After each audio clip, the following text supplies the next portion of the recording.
My name's Aaron. Welcome back to my channel. How are you? I'm fantastic and I'm doing really well. And today I am reviewing Le Male Originals. This is a vintage fragrance, the puff puff thing. I don't know what this is called. I'm going to call it a puff puff thing. And a updated version of Le Male. So first off, the printing is quite interesting to see the difference. Both the same bottles. So we're going to have a look at the notes quickly. So I'm assuming that the notes are the same, so I'm only going to read them once. The price is all over the place. It says from 50 to 121. The notes are lavender, mint, cardamom, bergamot, artisma. Middle notes are cinnamon, orange blossom, caraway. Base notes are vanilla, tonka bean, amber, sandalwood, and cedar. Do we have our bottles with the puff puff? Are we engaged with our higher self? Let's get testing. I haven't smelt this. I've never applied a fragrance like this. Isn't it the most craziest thing? So I'm going to apply this on one arm and do it on the other arm. I'm going to have to hold it in one arm. You need an engineering degree to be able to do this.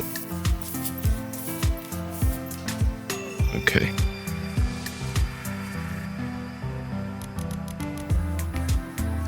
So first off, I think this Perfumer is iconico. I think it is iconic. I think it's really lovely. God, this brings back such strong memories of, my God, I don't know when this came out, the 90s, was it? Like, just brings back those memories. Right, let's try this one.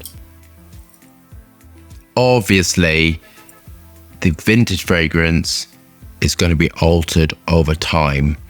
So within fragrances that are older, the things that you get are the volatile compounds, which is the essential oils, they disperse because of the nature of them, which is why things like BHT and sunscreens are so important and valuable. And how you store your fragrance is also very valuable. And how you should store a fragrance, right, I'm going to tell you very quickly as a chemist, is you store it at room temperature. I'm going to apply a bit more of this.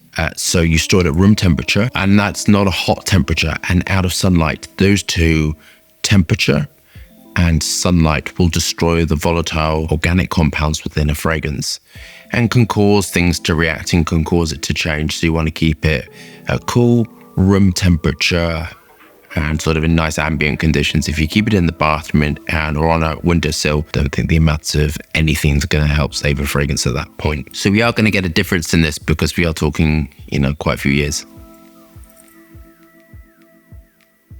But there is I've got to say, there is a difference, and it's not just because, the top notes have gone.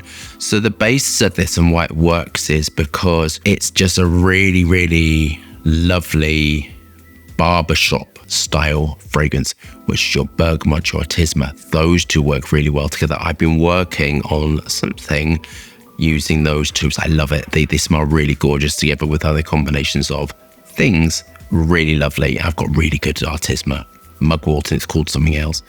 Anyway, so you have your artisma, you have your bergamot. Bergamot is just a beautiful essential. It's very, very lovely. It goes with everything. And then you have your vanillin molecules, you have your coumarin, and then you have your soapy quality, which is the tetralate. And tetralate is a solid crystalline musk with galaxolide. And that combination gives you this sort of finish with lavender and other sort of essential oils. This is quite a simplistic smell, which is why it's very pleasing, because it's not tricky to understand and it's doing everything. This feels heavier in the tetralate. Tetralate has like a vanillin, soapy, slight, high concentrations. It's not really metallic and it's not fatty, but it's kind of metallic, like a slight sort of metallic fatty finish to it as well.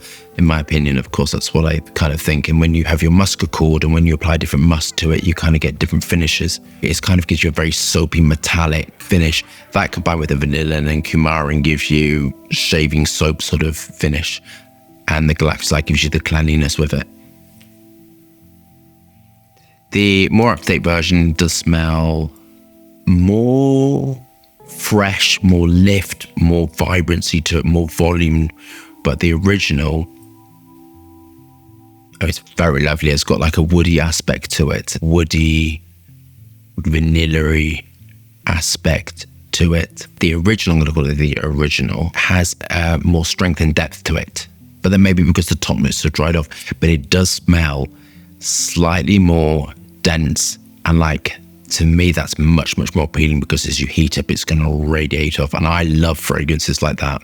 The more up-to-date version is, it sort of smells more, I mean, it smells very up-to-date, smells very complete, but it's got more volume in the fragrance. On to my final thoughts. I think this is a gorgeous formula. I mean, I think every man should have it or should have had it. And I think it has its time and its place. I think it's absolutely no wonder that it did so well because it's doing everything a fragrance, good selling fragrance should do. And that is, it should smell familiar. It should smell enjoyable. It should smell natural. It should smell fresh and lively. And it should have this just make you feel good. And that is a combination of when the mathematics are really good and the choice of raw materials. And this fragrance has been created to be down the middle of herbaceous, sweet, soapy, clean, because the lily of the valley raw materials, lively, effervescent, and that is what the best-selling fragrances kind of really do. The difference you'd be interested to know, and I'm going to try and put it quite simply, is that there is a really lovely woody aspect to the original. It's sort of much, much more soapy. There's a bit more of a cleaner woody aspect to it, and I would imagine that they were using Liril, actually. Something's going to happen to this arm. The original would have had Liril, and Liril I really like. It's such a shame it became prohibited. I understand why, but Liril has a lovely lily of the valley, clean, floral. It's diffusive and quite powerful as a raw material, but there is a bit more of a blue aspect to the up-to-date, which I think is a bit of a shame because I quite like the unashamedly woody, shaving foam finish of it. It feels a little bit more substantial in its nature, whereas the version that I just bought sort of feels very lovely, but there is a blue quality to it. It feels like it's got much more volume to it, and I imagine in the original, when that was first produced, they would have had much more top notes. You would have had quite a long-lasting fragrance with it. You really can sort of detect the difference in the dry down as the volatile compounds sort of lift off. You're left with the sort of the complete work underneath. The more up-to-date version smells slightly sweeter as well. And I think, you might be interested to know this, when Liril became prohibited, I would say the most of the work that the perfumers did was had to make a Liril accord from unprohibited raw materials. There's ways I've got my own way of producing a Liril accord, and I just kind of go to that. And I think that's what's doing this. It's kind of giving me sort of a bit more sweeter, a little bit more floral, and it's definitely more bluer. But again, that could be because of the volatile organic compounds, flying off. I actually love both. I think both are really good, and I think it's really beautiful classic formula. So I hope you love that review. Thumbs up and subscribe for fascinating, interesting content, lots of moving hands, and lots of fragrance views. Hope you're staying safe and well. See you soon.